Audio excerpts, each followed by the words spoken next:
Ça y est, une nouvelle journée commence. Jour après jour, je vais répéter les mêmes gestes. C'est devenu un automatisme pour moi. J'agis sans me rendre compte réellement que j'agis. Chaque matin, je nettoie ma peau en profondeur en appliquant un masque hydratant. Il est dit qu'une peau avec de l'acné, appelée plus précisément bouton, n'est pas beau ou n'est pas esthétiquement agréable à regarder, dérangeant même. Je me brosse les dents, de part pour l'hygiène, mais aussi pour avoir une belle dentition blanche. Toutes les filles sur internet ont de belles dents. Je me dois de leur ressembler. Ce sont des icônes, des modèles pour moi. Le maquillage est l'étape cruciale de ma préparation. Tout doit être parfait. J'ai regardé pendant des heures des tutos sur YouTube d'américaines. Elles sont si belles. Mon teint doit être encore une fois parfait. Je me charge d'appliquer tout un tas de produits. Fond de teint, poudre, correcteur, anti-cerne, bronzer, blush, illuminateur. Mes yeux et mes sourcils sont la partie cruciale pour clôturer ce make-up. Base à paupières, fard à paupières, eyeliner, mascara, faux cils, crayon, eyebrow. Mes lèvres doivent être accompagnées d'une couleur intense afin de faire ressortir mes dents bien alignées et blanches. La coiffure est rapide. Je brosse, je lisse et je laque.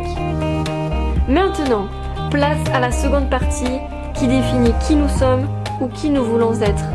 Le look. Il se doit d'être mis à jour constamment pour rester à la mode. Les faux pas ne seront pas autorisés. Il doit refléter ma personnalité sans être extravagant, original, différent, décalé aux yeux de tous, mais sans avoir l'air un mouton, un clone, une copie. Je dois sortir du lot, mais pas trop. Je dois représenter la femme, être la féminité incarnée. Ça y est, je suis prête à sortir et entamer une nouvelle journée. Sous mon maquillage, mes tenues, j'ai confiance en moi. Je me montre qui je veux être et qui je veux qu'on pense que je suis. Je suis crevée. Il est tard, je rentre chez moi. Toute mon armure s'effondre. Adieu les talons de 10 cm qui me déchirent mes doigts de pied. Adieu ce sac super cher qui pèse une tonne. Adieu cette veste belle mais trop légère avec qui j'ai eu froid toute la journée, mais c'était la seule qui allait correctement avec mon top.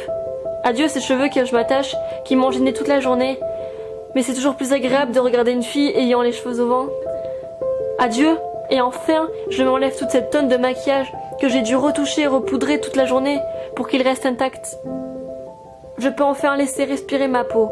J'enlève tout, je me déshabille, mais demain, et après-demain, et chaque jour qui suivra, je referai en boucle ces gestes.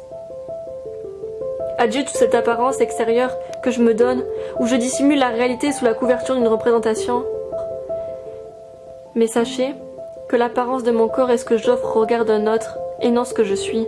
L'apparence, c'est ce qu'une chose semble être, ce n'est pas ce qu'elle est. Soit, l'apparence physique ne reflète en aucun cas la personnalité, ni le vécu.